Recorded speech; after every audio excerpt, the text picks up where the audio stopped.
아라스 전투는 네모다. 독일군은 이때 어떻게 하려고 그래요? 영국군하고 프랑스군을 북쪽으로 몰아넣어가지고 덩케르크에서 완전히 이 부대를 경멸시키거나 아니면 포로로 잡아가지고 정치적 협상을 하려고 하고 있었죠. 그런데 공격할 날짜와 시간조차 서로 교환하지 않은 이름만 연합군인 영국군과 프랑스군의 독일군 옆구리 공격, 얘네는 과연 제대로 싸울 수 있었을까요?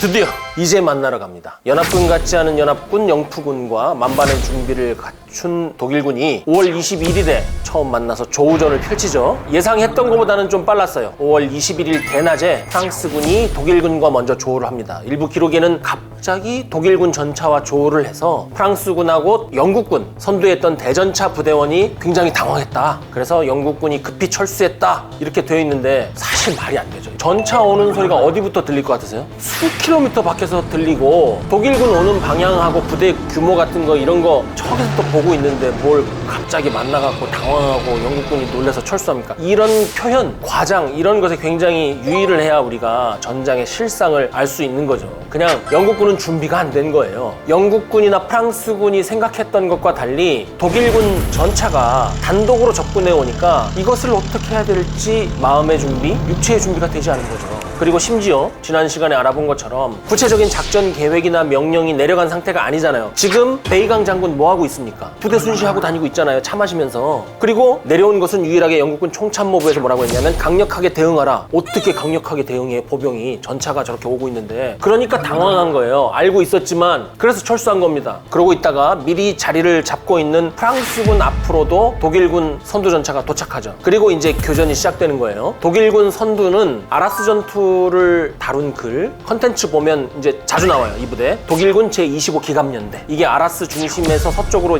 약 3km 떨어진 데에 뒤종이라는 곳이 있어요. 여기서 서로 치고받는 조우전이 이어지는 거죠. 너 뒤종? 막 이러면서. 이 부분이 굉장히 흥미로운 포인트라고 저는 생각을 하는 거죠. 아라스 전투의 초전을 얘기할 때 흔히 뭐라 그러냐면 영푸군 중에서 영국군이 먼저 독일군 천병을 발견을 해서 숨어 있다가 본대의 선두가 지나갈 때까지 두었다. 그리고 3분의 2 지점에서 끊어가지고 기가 막히게 공격했다. 이렇게 기록이 돼 있거든요. 그런데 실제 당시에 있었던 일들, 최근에 나온 연구 결과를 보니까 어때요? 독일군이 지나가게 놔둔 게 아니라 당황해서 교전을 하지 않고 접촉을 단절한 채로 철수한 거예요. 그러니까 독일군은 영국군과 접촉하지 못하고 계속 지나갔고 영국군 보병이 철수하는 속도보다 더 빨리 독일군 전차가 지나가니까 3분의 2 지점을 공격할 수 있는 그 자리에 있게 된 거죠. 영국군은 자동스럽게. 그런데 후세는 이것을 그렇게 기록을 했다. 3분의 2 지점을 기다렸다가 끊어서 공격했다. 그렇게 한번 누군가 기록을 하기 시작하면 거기서 온갖 것들이 나오는 겁니다.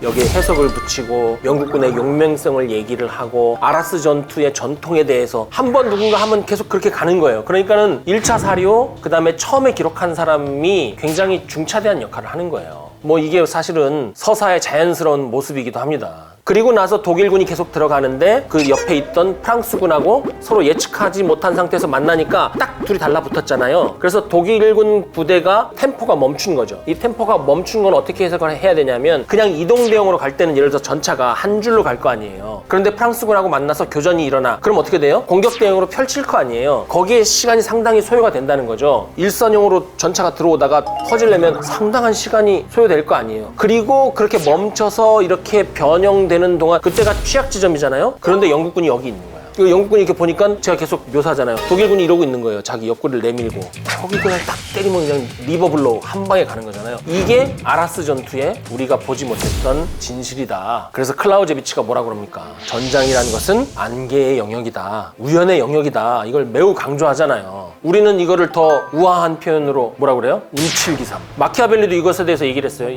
군주론에서 포르투나 강조하잖아요. 포르투나. 같은 말입니다. 운이라는 것이 굉장히 중요하다. 전장에서. 이제 아라스를 둘러싼 영역은 우연과 마찰이 지배하는 의도하지 않은 교전 영역이라는 것을 우리가 이제 알았어요. 어쨌든 이 안개 안에 들어가 있지만 교전이 시작되면 적이 누구인지 보이죠. 어쨌든 누군가는 총을 쏘고 누군가는 그 총알을 맞으니까 양쪽 모두 준비된 공격, 준비된 역습은 아니었기 때문에 그냥 평소 훈련한 대로 가지고 있는 무기를 가지고 이때부터는 싸우는 거예요. 이런 상황에서는 통상 누가 이길까요? 강한 부대? 좋은 무기를 가진 부대? 지휘관이 우수한 부대? 제 생각은 이래요. 지금 이 싸움은 막싸움이잖아요. 이 싸움에서는 악바리가 있네요. 영국 프랑스군, 아까 말씀드렸듯이 군기와 사기가 매우 떨어진 상태입니다. 악바리가 아니에요. 얘들은 별로 싸우고 싶지 않은 부대예요. 영국군은 본토로 돌아갈 줄 알았는데 지금 독일군하고 싸우고 있잖아요. 그리고 내 땅도 아니야. 프랑스군은 어떻습니까? 프랑스군은 이미 스스로 항복을 하고 대량으로 독일군 포로수용소로 많은 부분들이 가고 있었죠. 프랑스 장군들이 엉엉 우는 거 봤어요, 못 봤어요?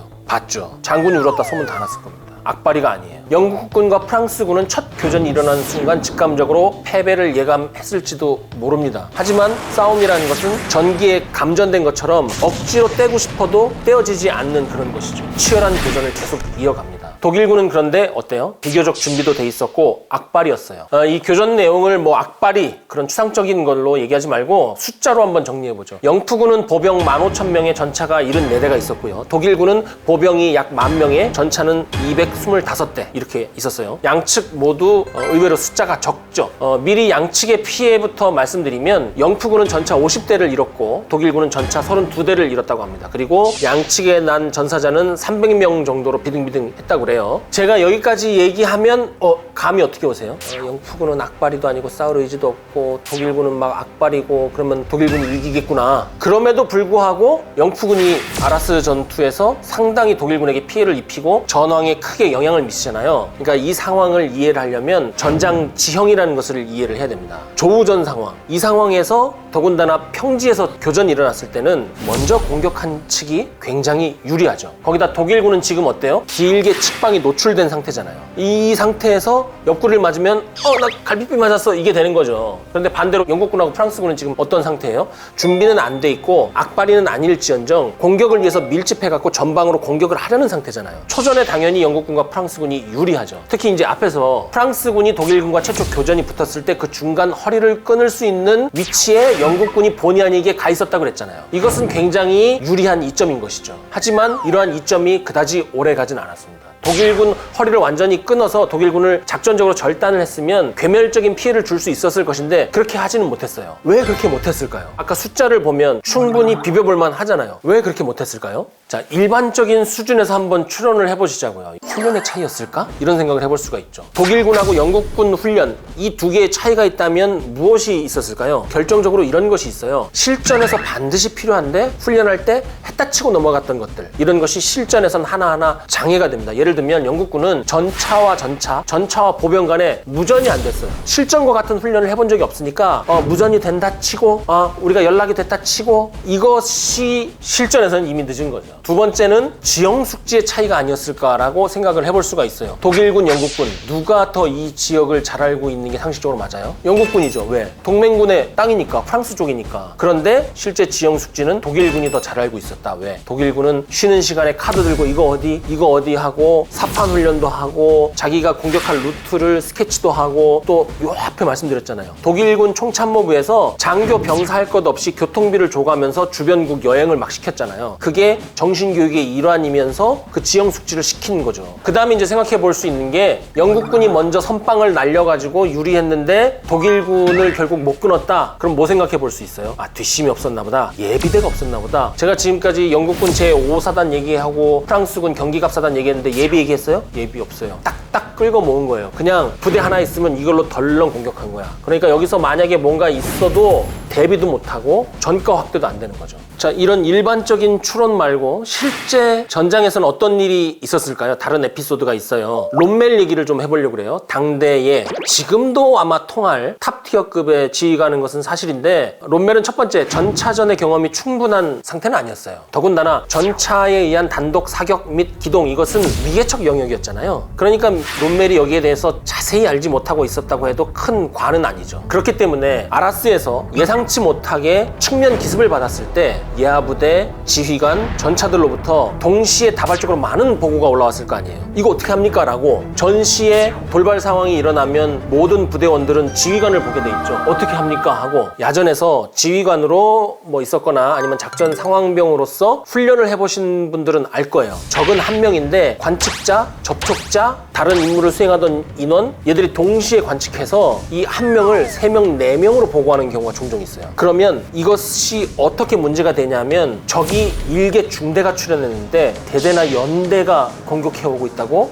보고가 들어오는 거예요. 그러면 이게 상급 부대로 가게 되면 정말 크나큰 오판의 시초가 될 수 있습니다. 이렇게 예하 부대에서 올라온 중첩된 보고를 가려내서 올바르게 그 단대호라고 그러거든요. 올바르게 단대호를 표현하는 것이 통상 이걸 누가 하냐면 정보 부서가 하거나 노련한 작전 부서가 하거나 아니면 경험이 풍부한 지휘관이에요. 근데 롬멜은 전차의 빠른 사격과 기동이 불러일으키는 그 현상들에 대해서 경험이 부족한 상태였고 최소한의 인원만 데리고 나가 있는 상황이잖아요. 그러니까 중첩되어서 들어오는 그 보고를 쳐내줄 정보부서나 작전부서가 지금 없는 상황인 거예요. 그러니까 자연스럽게 판단을 어떻게 하게 돼요? 적의 위협을 크게 판단하고 적이 많다고 판단할 수밖에 없는 것이죠. 보고가 겹쳐서 들어왔기 때문에. 그리고 지금 전투 상황이 한창이잖아요. 그러니까 전투 상황이 한창일 때 노련한 지휘관들은 어떻게 해요? 통상 최악의 상황을 상정을 하죠. 그러니까 역사서 전쟁사 책에 많이 나와 있어요. 롬멜이 이때 자기 자신을 너무 과신을 하고 교만해서 자기가 마치 엄청난 영프 연합군을 상대하고 있는 것처럼 부풀려서 보고했다,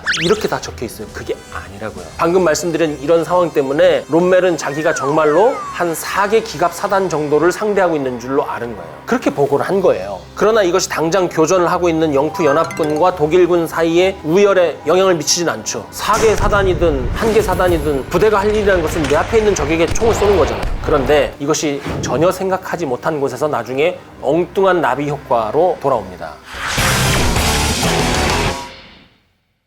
어쨌든 아라스 전투가 팍 한번 붙은 게 이제 일단락이 돼요. 영국군은 초기의 유리함을 잃고 이제 독일군이 88mm 대전차포 막 가져오거든요. 말이 대전차포지 대포요, 대포. 전차보다 더 커요. 전차가 가져오면. 이게 무시무시하게 생긴 무기예요. 88mm 대전차포 혹은 대공포를 가져와서 직선으로 쏴버렸단 말이에요. 전차의 두꺼운 그 쇳덩어리를 그냥 뚫어버리는 거예요. 이런 것까지 이제 들고 와가지고 쏘니까 초기의 유리함을 잃고 영국군 전차가 그냥 떵 하고 하나둘 떨어져 나가니까 전투력도 낮아지고 사기도 계속 떨어지는 거죠. 중간에 영국군이 특유의 공격 정신으로 독일군에게 피해를 입히기도 했지만 그 잠시뿐이고 결국에는 반나절 만에 후퇴 명령을 받고 전체적으로 퇴각을 해요. 우리는 아라스 전투에서 영프군이 이긴 걸로 알고 있잖아요. 그렇지 않다고요. 철수한다고요. 근데 더 인상적인 건 철수 과정에서 피해가 더 많이 발생해요. 전쟁에서 가장 취약할 때는 철수할 때는 맞는데 결국은 여기서 하루 만에 영프군이 철수를 하고 다시는 그와 같은 역습이나 공격을 하지 못하죠. 그런데 아까 말씀드렸잖아요. 이 앞에서 그 롬멜 장군의 보고가 의회에서 굉장히 엉뚱한 효과가 되어서 돌아왔다. 나중에 연구자들이 연구해서 밝혀낸 것 중에 하나가 이 아라스 전투에서 있었던 어떠한 사건으로 인해서 히틀러의 의사결정이 굉장히 왜곡됐고 그 의사결정에 의해서 독일군의 행동이 지체가 되어서 독일군이 영프군을 완전히 물리적으로 경멸할 수 있는 결정적인 시기를 놓쳤다, 이렇게 평가를 한 거예요. 이거는 이제 전쟁이 진행되고 있는 와중에, 그리고 전쟁 제2차 세계대전이 끝나고 얼마 안 돼서까지는 몰랐던 거죠. 독일군 총참모부에 있던 장군들의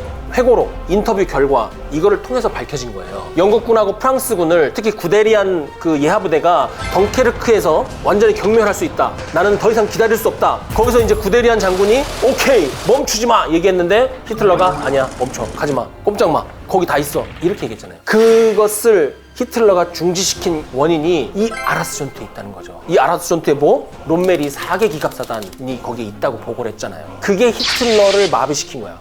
4개 기갑사단 어디서 나왔어? 내가 이럴 줄 알았어. 독일 장군들 기록에 보면 히스테리를 부리고 소리를 지르고 난리도 아니야.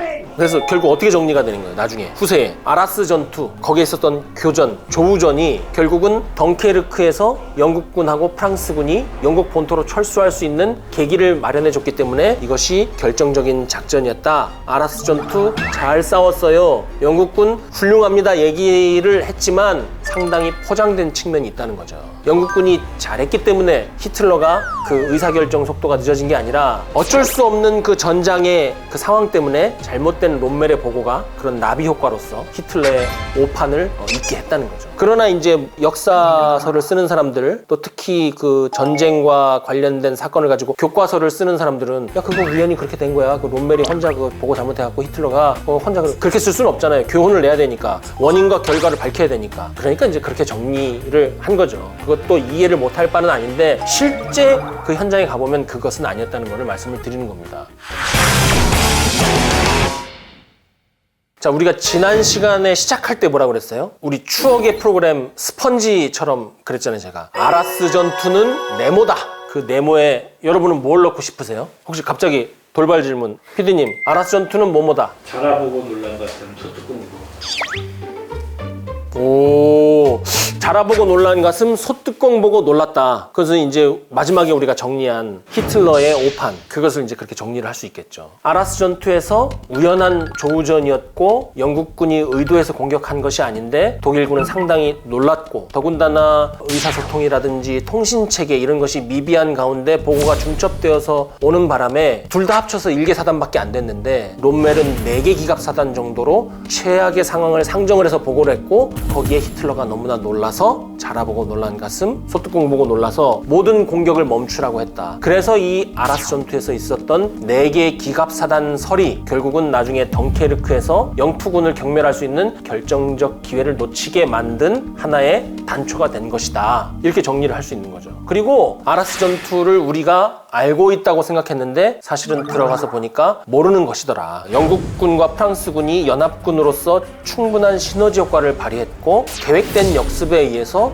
독일군에게 피해를 준 줄 알았는데 그렇지 않더라. 준비되지 않은 작전이었고 군기와 사기가 상당히 떨어진 상태에서 독일군에게 굉장히 큰 피해를 입힐 수 있는 우연한 기회가 왔음에도 불구하고 그것을 잘 살리지 못해서 반나절 만에 철수를 시작을 했더라. 그리고 그 아라스 전투에서 독일군이 총공세를 펼친 것으로 알고 있었는데 사실은 알고 보니까 롬멜 장군이 데려간 선발대의 일부였더라. 우리는 아라스 전투에 대해서 잘 모르더라. 제가 처음에 네모 안에 넣고 싶었던 말은 아라스 전투는 러시안 훅이었다. 러시안 훅 어떻게 때려요? 이렇게 때리잖아요. 독일군은 말하자면 권투를 정식으로 배운 사람이야. 권투를 정식으로 할 줄 알았어. 근데 영국군하고 프랑스군이 이거 있죠, 초딩 싸움 이렇게 들어오는 거야. 그렇게 할 줄은 몰랐던 거지. 그렇게 해서 이렇게 들어오면 러시안 훅이라는 게 이렇게 들어오면 안 보이잖아요. 여기에 이 영국군은 주먹을 쥘 줄도 몰라서 이렇게 진 거야. 여기에 관자놀이를 맞은 거네, 독일군이. 저는 그래서 아라스 전투는 러시안 훅이다, 저는 이렇게 생각을 했습니다.